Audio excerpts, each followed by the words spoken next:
প্রতিবাদ জানানোর ভাষা আমাদের জানা নাই। আমরা মাগুরা সহ সারা দেশে নানান জায়গায় ধর্ষণের খবর পাচ্ছি। এমনকি রোজাদার নারীদেরকে রোজা ভাঙিয়ে ধর্ষণ করার মতো নির্মম ঘটনা পর্যন্ত ঘটছে। আমরা এই ধরনের ঘটনার সর্বোচ্চ শাস্তির দাবিতে আজকের এই মানববন্ধন আহ্বান করেছি। আমাদের এই আজকের মানববন্ধনের শুরুতে বক্তব্য নিয়ে আসছেন বাংলাদেশ ইসলামী ছাত্র শিবিরের কেন্দ্রীয় কার্যকরী পরিষদের অন্যতম সদস্য, বাংলাদেশ ইসলামী ছাত্র শিবির ঢাকা মহানগর উত্তরের সম্মানিত সভাপতি জনাব আনিসুর রহমান ভাইকে বক্তব্য নিয়ে আসার জন্য অনুরোধ করছি। আউযু বিল্লাহি মিনাশ শাইতানির রাজীম। বিসমিল্লাহির রহমানির রহিম। দর্শকদের সর্বোচ্চ শাস্তি নিশ্চিত এবং সারা দেশের নারীদের উপর যে নিপীড়ন চলছে এর বন্ধের দাবিতে আজকের ইসলামী ছাত্র শিবিরের ঢাকা মহানগর উদ্যোগে মানববন্ধনে উপস্থিত ইসলামী ছাত্র শিবিরের কেন্দ্রীয় সেক্রেটারি জেনারেল নুরুল ইসলাম সাদ্দাম ভাই, কেন্দ্রীয় নেতৃবৃন্দ, উপস্থিত সাংবাদিক বন্ধুগণ, আইন শৃঙ্খলা রক্ষাকারী বাহিনীর ভাইরা এবং উপস্থিত ছাত্র ভাইরা, আসসালামু আলাইকুম রহমতুল্লাহ।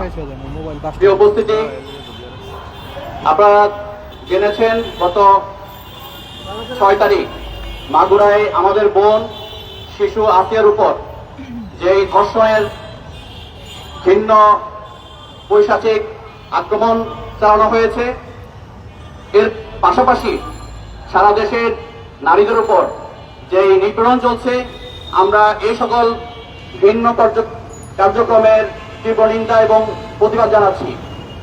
প্রিয় বন্ধুগণ, আমরা বলতে চাই যারা ধর্ষক তাদের আর কোনো পরিচয় নেই, তাদের একমাত্র পরিচয় যারা ধর্ষক, তাদেরকে সামাজিকভাবে এবং পারিবারিকভাবে বয়কট করতে হবে। আমরা প্রশাসনকে বলতে চাই যাদেরকে গ্রেফতার করা হয়েছে তাদের সর্বোচ্চ শাস্তি নিশ্চিত করতে হবে, যেন আগামী দিনে এই ধরনের ভিন্ন কোনো কাজ কেউ করার সাহস না পায়।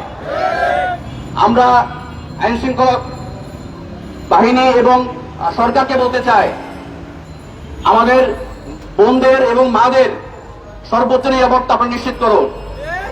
এই ধরনের ভিন্ন কর্মকাণ্ড যদি চলতে থাকে তাহলে আগামী দিনের জন্য, আমাদের আগামী প্রজন্মের জন্য এই বাংলাদেশ একটি অবাসযোগ্য রাষ্ট্রে পরিণত হবে। আমরা আমাদের আগামী প্রজন্মের জন্য একটি সুন্দর বাংলাদেশ গঠনের প্রত্যয় নিয়ে আজকে আমরা এই মানববন্ধন করছি। আমরা সবাইকে এই মানববন্ধনে অংশগ্রহণ করার জন্য ধন্যবাদ জানিয়ে এবং ধর্ষকদের সর্বোচ্চ শাস্তি দাবি করে আমার কথা শেষ করছি। আসসালামু আলাইকুম ওয়া রাহমাতুল্লাহ।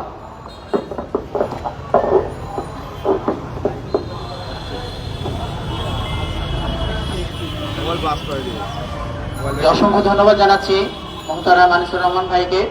সম্মানিত সাংবাদিক বন্ধুগণ, সম্মানিত উপস্থিতি, পর্যায়ে আমাদের মাঝে বক্তব্য নিয়ে আসছেন বাংলাদেশ ইসলামী ছাত্র শিবিরের কেন্দ্রীয় মানব সম্পদ ব্যবস্থাপনা সম্পাদক জনাব সাইদুল ইসলাম ভাইকে বক্তব্য নিয়ে আসার জন্য অনুরোধ করছি।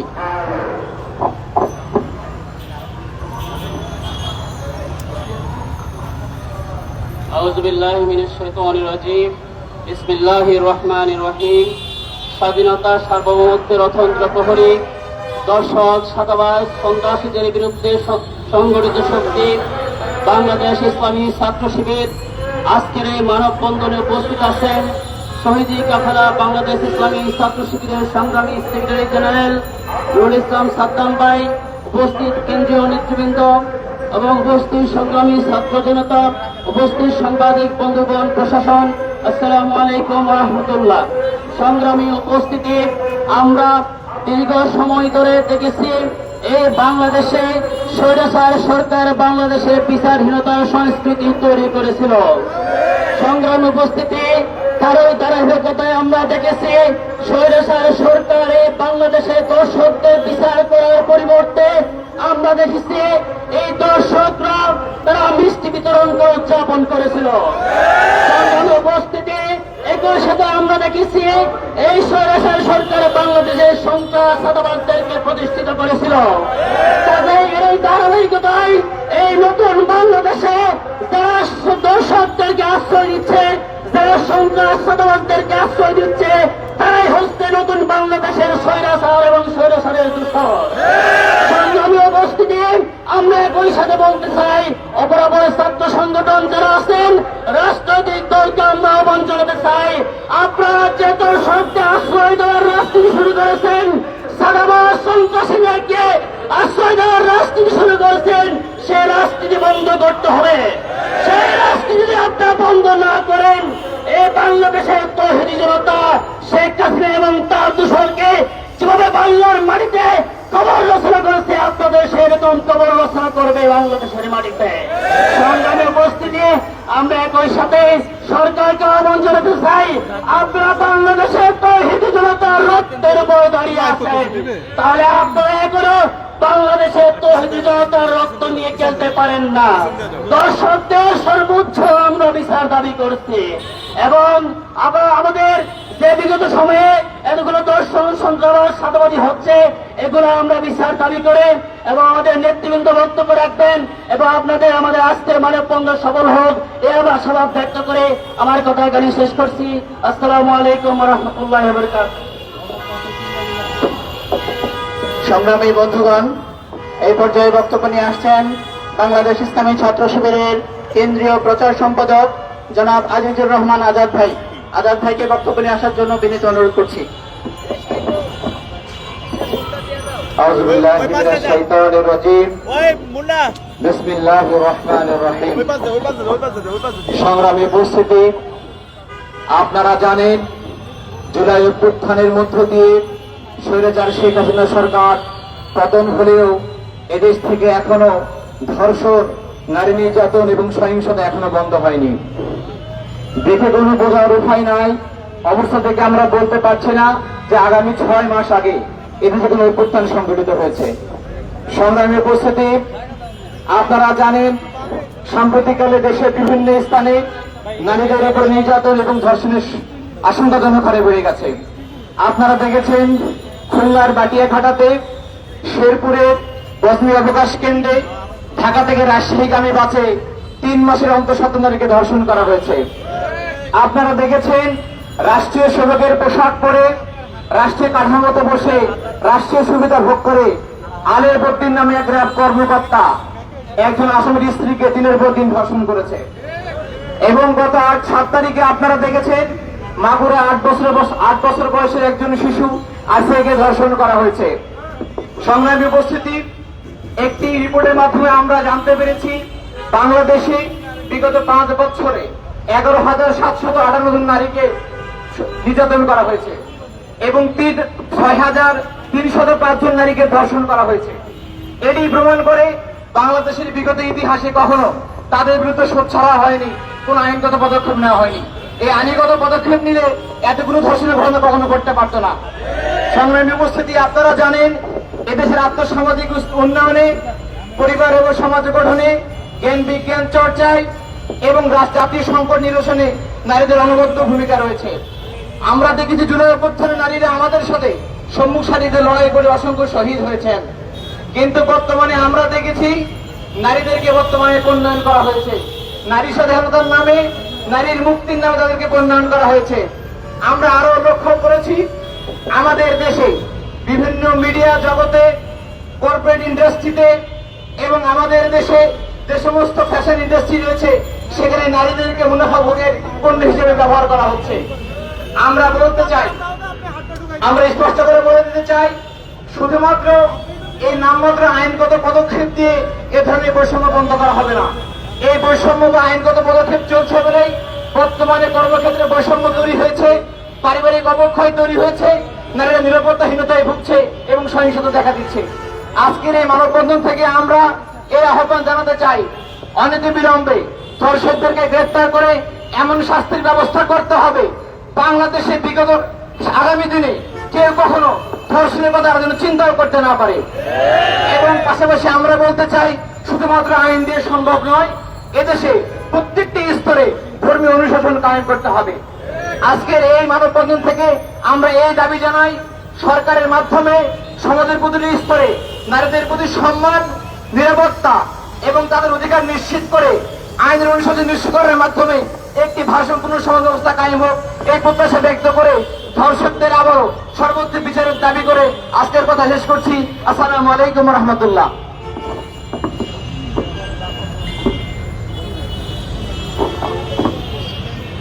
সম্মানিত বন্ধুগণ, আমরা অসংখ্য ধন্যবাদ জানাচ্ছি জনাব আজিজুর রহমান আজাদ ভাইকে। এই পর্যায়ে বক্তব্য নিয়ে আসছেন এ পর্যায়ে বক্তব্য নিয়ে আসছেন বাংলাদেশ ইসলামী ছাত্র শিবিরের কেন্দ্রীয় অফিস সম্পাদক জনাব সিবগাতুল্লাহ ভাই। সিবগাতুল্লাহ ভাইকে বক্তব্য রাখার জন্য বিনীত অনুরোধ করছি। সংগ্রামী উপস্থিতি, আজকে বাংলাদেশ ইসলামী ছাত্র শিবির এমন একটা সময়ে আপনাদের সামনে এই মানববন্ধন নিয়ে আমরা হাজির হয়েছি, যে সময়টাতে মাত্র কয়েক মাস আগে জুলাই বিপ্লব সংগঠিত হয়েছে বাংলাদেশে, যে বিপ্লবের মাধ্যমে বাংলাদেশের একটা আমূল পরিবর্তন আমরা প্রত্যাশা করেছিলাম। কিন্তু আমরা ইতিপূর্বে দেখেছি যে বাংলাদেশে যে সকল ধর্ষণের ঘটনা ঘটেছে, সে সকল ধর্ষণের সুষ্ঠু বিচার বাংলাদেশে সম্পন্ন হয় নাই। আমরা জুলাই বিপ্লবের সময়ে দেখেছি মানিক মিষ্টি বিতরণ করেছে, তার বিচার পর্যন্ত আমরা এখনো পাই নাই। বাংলাদেশে ইতিপূর্বে আওয়ামী লীগের সময়ে সবচেয়ে বেশি ধর্ষণের ঘটনা আমরা দেখতে পেয়েছি, কিন্তু একটি ঘটনারও আমরা বিচার সুষ্ঠুভাবে দেখতে পারি নাই। আমরা বলতে চাই যে আমরা জুলাই বিপ্লব পরবর্তী এই বাংলাদেশে অবস্থান করছি, যে বাংলাদেশে আমরা এটা নিশ্চিত করতে চাই প্রত্যেকটি ঘটনার সর্বোচ্চ শাস্তি নিশ্চিত করতে হবে। আমরা আমাদের মা বোনদেরকে, আমাদের নারীদেরকে সর্বোচ্চ নিরাপদ ভাবে আমাদের সোসাইটিতে চলাফেরা করতে দেখতে চাই। প্রিয় উপস্থিতি, আমরা শুধুমাত্র ধর্ষণের বিচার না, বরং আগামীতে কেউ যাতে ধর্ষণের চিন্তা না করে সে ধরনের একটি সমাজ ব্যবস্থা প্রতিষ্ঠিত করতে চাই। এই জন্য আমরা বলতে চাই যে আমাদের লড়াইটা অনেক বড়, শুধুমাত্র বিচার না, সেই সাথে আমাদের শিক্ষা ব্যবস্থায় পরিবর্তন দরকার, যে শিক্ষা ব্যবস্থা আমাদেরকে নীতি নৈতিকতা শিখাবে। আমরা এমন একটি সোসাইটি গড়ে তুলতে চাই যে সোসাইটি আমাদেরকে নীতি নৈতিকতা শিখাবে। আমরা এমন পরিবার গড়ে তুলতে চাই যে পরিবার আমাদেরকে নীতি নৈতিকতা শিখাবে, যে পরিবার নারীদের সম্মান নিশ্চিত করবে। এই আশাবাদ ব্যক্ত করে আমাদের সমাজে নারীদের প্রতি জিরো সহিংসতা নিশ্চিত করার আহ্বান জানিয়ে আমার বক্তব্য শেষ করছি। আসসালামু আলাইকুম। অসংখ্য ধন্যবাদ জানাচ্ছি জনাব সিবগাতুল্লাহ ভাইকে। সংগ্রামী বন্ধুরা, সংগ্রামী বন্ধুগণ, আপনারা জানেন আমরা জুলাই অভ্যুত্থানে যখন গোটা বাংলাদেশ ঘুমিয়ে পড়েছিল, সেই সময় দেশের নারী সমাজ জেগে উঠেছিল। বাংলাদেশের ক্যাম্পাসগুলো থেকে, ঢাকা বিশ্ববিদ্যালয় থেকে সন্ত্রাসী ছাত্রলীগকে নির্মূল করার অভিযানে নারীদের হল থেকে সর্বপ্রথম আমাদের বোনেরা হলের গেট ভেঙে বের হয়ে এসেছিল। আমরা আমাদের লড়াইয়ে সম্মুখ সারিতে অনেক নারীদেরকে আমরা হারিয়েছি। এখানে যেমন একদম ছোট খেলারত অবস্থায় ছোট ছোট বাচ্চারা শহীদ হয়েছে, সেখানে আমাদের গর্ভবতী মায়েরা পর্যন্ত শহীদ হয়েছে। জুলাই অভ্যুত্থান পরবর্তী সময়ে এরকম একটি বাংলাদেশে দাঁড়িয়ে আমরা কখনোই আশা করিনি যে আবারও আমাদের নারীদের উপর এই ধরনের নির্মম নির্যাতন নিপীড়ন আমাদেরকে দেখতে হবে। আমরা দেখতে পাচ্ছি এই ধরনের ঘটনায় আমাদের নারীরা রাস্তাঘাটে, শিক্ষাঙ্গনে, তাদের চাকরি ক্ষেত্রে, এমনকি তাদের ঘরের ভিতরেও নারীরা নিরাপদ না। আমরা এই অন্তর্বর্তীকালীন সরকারের কাছে আহ্বান জানাতে চাই, অসংখ্য নারীদের রক্তের উপর দাঁড়িয়ে আজকের যে বাংলাদেশ, এই বাংলাদেশে অবশ্যই আমাদের বোনের ধর্ষণের বিচার নিশ্চিত করতে হবে। সংগ্রামী বন্ধুগণ, এ পর্যায়ে বক্তব্য নিয়ে আসছেন বাংলাদেশ ইসলামী ছাত্র শিবিরের কেন্দ্রীয় সেক্রেটারি জেনারেল জনাব নুরুল ইসলাম সাদ্দাম ভাই। নুরুল ইসলাম সাদ্দাম ভাইকে বক্তব্য রাখার জন্য অনুরোধ করছি।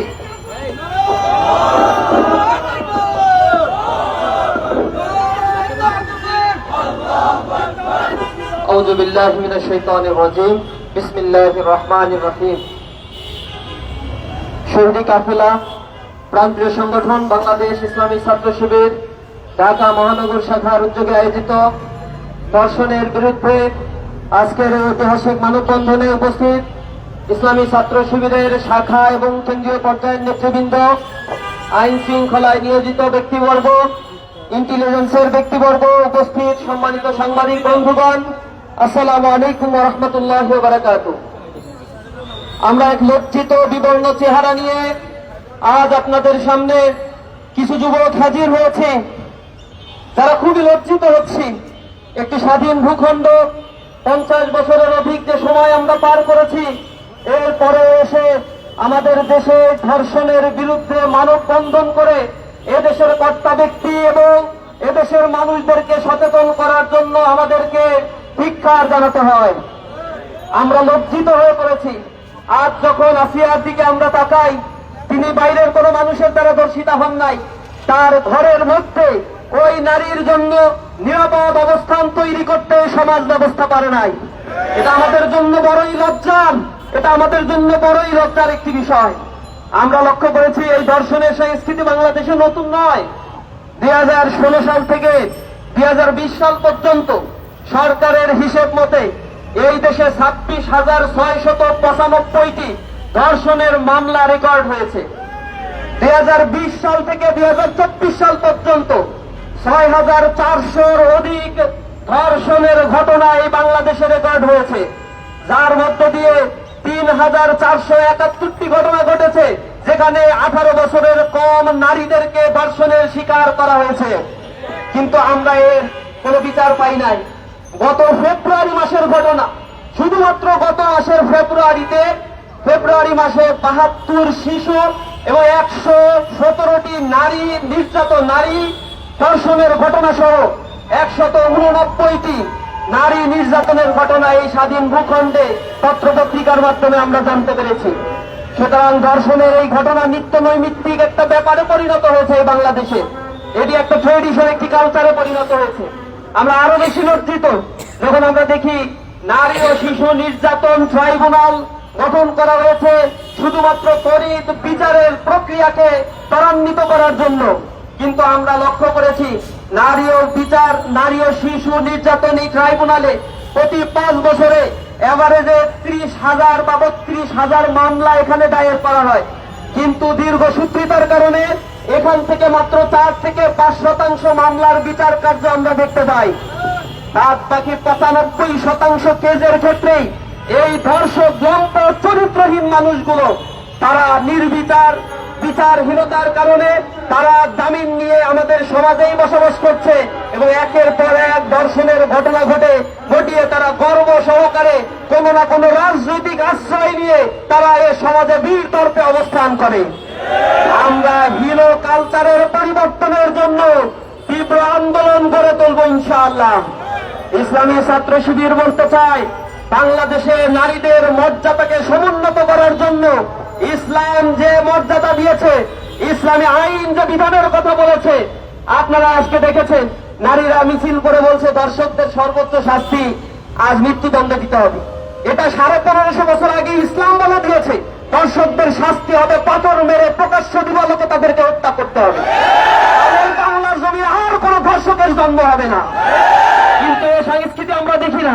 একটা ধর্ষণের মামলা নিতে গেলে যে কাহিনী করা হয়, একটা ধর্ষণের মামলা দেওয়ার পরে 7-8 বছর চলে যায়, সেই মামলার কোনো সুরাহা হয় না। আমরা এই বিচার ব্যবস্থাকে ঢেলে সাধারণের জন্য সরকারের প্রতি উদাত্ত আহ্বান জানাচ্ছি। আমরা আরো উদ্বেগের সাথে লক্ষ্য করি, কোন ঘটনা ঘটার পরে বাংলাদেশে একটি রাজনৈতিক দল এখন বলার চেষ্টা করছে বাংলাদেশে নির্বাচিত কোন গভর্নমেন্ট নাই, এ কারণে এই ঘটনাগুলো ঘটছে। আমরা আরো লজ্জিত, এদেশে এই জুলাই বিপ্লব পরবর্তী যে জাতীয় ঐক্যমত গড়ে ওঠার কথা ছিল, এই ঐক্যমত গড়ে উঠলে এই জাতীয় দর্শন ছিনতাই লুটেরাজদের কোন স্থান এই বাংলাদেশে হতো না। কিন্তু আমরা সেই জাতীয় ঐক্যমতের বিপরীতে গিয়ে শুধুমাত্র যে কোনো ঘটনা ঘটলেই শুধুমাত্র নির্বাচনী একমাত্র সমাধানের দিকে একটি বৃহৎ রাজনৈতিক দল যে বুলিয়া উড়াচ্ছেন, আমরা তো দেখতে পাচ্ছি তাদের কিছু কর্মীর মাধ্যমে এই ধর্ষণের ঘটনা, লুটতরাজের ঘটনাগুলো ঘটছে। আমরা স্পষ্টভাবে বলতে চাই, এদেশের মানুষকে নারীদের সার্বভৌমত্ব, নারীদের যে স্বার্থদিত্বের নিরাপত্তা, এই বিধানের ক্ষেত্রে যদি ঐক্যমত পোষণ করতে না পারেন, এই বাংলাদেশের রাজনীতিতেও আপনাদেরকে মাইনাস করা হবে। জনগণ আপনাদেরকে সমর্থন দিবে না। জনগণের পালস বোঝার চেষ্টা করে, জনগণের নিরাপত্তার জন্য রাজনীতিবিদরা ঐক্যমতে আসার চেষ্টা করেন। আমরা তরুণ সমাজ এই দৃশ্যই এই বাংলাদেশে দেখতে চাই। এদেশে কোন হত্যা, খুন, গুম, কোন ধর্ষণের সংস্কৃতি এই যুব সমাজ, এই তরুণ প্রজন্ম আর দেখতে চায় না। আমরা সর্বোপরি আপনাদের কাছে বলতে চাই, উদাত্ত আহ্বান জানাবো সাংবাদিক বন্ধুগণ, আমরা এই যে ধর্ষণের ঘটনাগুলো যেগুলো মিডিয়ায় আসছে, অসংখ্য ঘটনা রয়েছে যেগুলো মিডিয়ায় আসে না। মিডিয়া আসা এই ঘটনার হিসেব করেই আমাদের পিলে চমকে যায়, কিন্তু প্রত্যেকটি প্রত্যন্ত অঞ্চলগুলোতে প্রতিটি জায়গায় যে ধর্ষণের ঘটনাগুলো নীরবে নিবৃতে ঘটে যাচ্ছে, কত মেয়ের বোবা কান্না চোখের পানিতে এই জমিন সিদ্ধ হচ্ছে, তার কোনো হদিস আমাদের জানা নাই। এই ধর্ষণের ঘটনার জন্য শুধুমাত্র আইনকে শক্ত করা একমাত্র সমাধান নয়। আমরা বলছি অশ্লীল কালচার যে ওটিটি প্ল্যাটফর্মের মাধ্যমে ফ্রি সেক্স লিভিং টুগেদার কথা এই সমাজ ব্যবস্থাকে পিছিয়ে তুলেছে, অক্টোপাসের মতো চারিদিকে যে অশ্লীলতা ছড়িয়ে দেওয়া হচ্ছে তারই এক প্রতিচ্ছবি এই লজ্জিত বাংলাদেশ, এই ধর্ষণের বাংলাদেশ দেখতে হচ্ছে। আমরা লজ্জিত। এই দেশের শিক্ষা কাঠামোকে ঢেলে সাজাতে হবে, এই দেশের কালচারাল সিস্টেমকে নতুন ভাবে চিন্তা করতে হবে। একটা করাপ্টেড কালচার, একটা করাপ্টেড এডুকেশন সিস্টেম দিয়ে কখনো একটি সোসাইটিতে এ জাতীয় ফৌজদারি অপকর্মগুলো বন্ধ করা সম্ভব নয়। আমরা দেখেছি ইসলামিক যে দেশগুলো রয়েছে, মুসলিম কান্ট্রিগুলো আপনারা লক্ষ্য করবেন, ধর্ষণের পরিমাণ নেগেটিভে রয়েছে, জিরো। সেখানে ধর্ষণের কেস খুবই রেয়ার। কিন্তু পশ্চিমা যে কালচার, যে সংস্কৃতি রয়েছে, অথবা আমাদের মতো এই প্রাচ্যের কালচারের এই দেশগুলোতে ধর্ষণের ঊর্ধ্বমুখী অবস্থান আপনারা দেখতে পাবেন। ইউরোপ আমেরিকার কালচারের দিকে আমরা তাকালে দেখতে পাই সেখানে ফ্রি সেক্স লিভিং টুগেদার প্রথা চালু হওয়ার কারণে 50%, 60% সন্তান জন্মগ্রহণ করে, but they don't know who is their father. তাদের বাবার পরিচয় তারা জানে না, পিতৃ পরিচয়হীন সন্তানের সেখানে জন্ম হচ্ছে। সিঙ্গেল মাদার কনসেপ্ট তারা ডেভেলপ করছে। ওই পেটপোষা এই বিদেশি সংস্কৃতি আমাদের এই প্রাচ্যে ধার করে নিয়ে এসে এ দেশের সাংস্কৃতিক ব্যবস্থাকেও করাপ্টেড এবং কালচারাল ব্যবস্থাকে ধ্বংস করার জন্য একটি সম্প্রদায় উঠে পড়ে লেগেছে। আমরা এর তীব্র নিন্দা এবং প্রতিবাদ জানাই। আমাদের মায়ের জাতি, আমাদের বোনের জাতি, নারীদের সংগ্রামের নিরাপত্তা নিশ্চিত করার জন্য ইসলামী ছাত্র শিবিরের প্রতিটি কর্মী একটা গণতন্ত্র প্রহরী হিসেবে দায়িত্ব পালন করবে ইনশাআল্লাহ। ইসলামী ছাত্র শিবির এ জাতীয় কোনো অপকর্মের সাথে জড়িত হয় না, বরং এর তীব্র প্রতিবাদ আমরা জানাই সর্বদা। আমরা আজকে যারা এখানে উপস্থিত হয়েছেন তাদেরকে আন্তরিকভাবে ধন্যবাদ এবং কৃতজ্ঞতা জানাচ্ছি। সাংবাদিক বন্ধুদেরকে অসংখ্য ধন্যবাদ জানাচ্ছি। উপস্থিত সবাইকে কৃতজ্ঞতা জানিয়ে আবারও এই ধর্ষণের সর্বোচ্চ শাস্তি কামনা করে যাদেরকে গ্রেপ্তার করা হয়েছে 2 দিন পরে নীরবে নিবৃত্তে আমরা যেন দেখতে না পাই, তাদেরকে আবার জামিন দিয়ে ছেড়ে দেওয়া হয়েছে। দোষী যেহেতু আইডেন্টিফাইড হয়েছে, শাস্তি যেহেতু নির্ধারিত রয়েছে, অতি দ্রুত প্রায়োরিটির ভিত্তিতে ট্রাইব্যুনালে এই কেসগুলোর সমাধান করার জোর দাবি রেখে আজকের এই মানববন্ধন কর্মসূচি এখানেই সমাপ্ত ঘোষণা করছি। সকলকে আন্তরিক ধন্যবাদ এবং মোবারকবাদ জানাচ্ছি। আসসালামু আলাইকুম ওয়া রাহমাতুল্লাহ।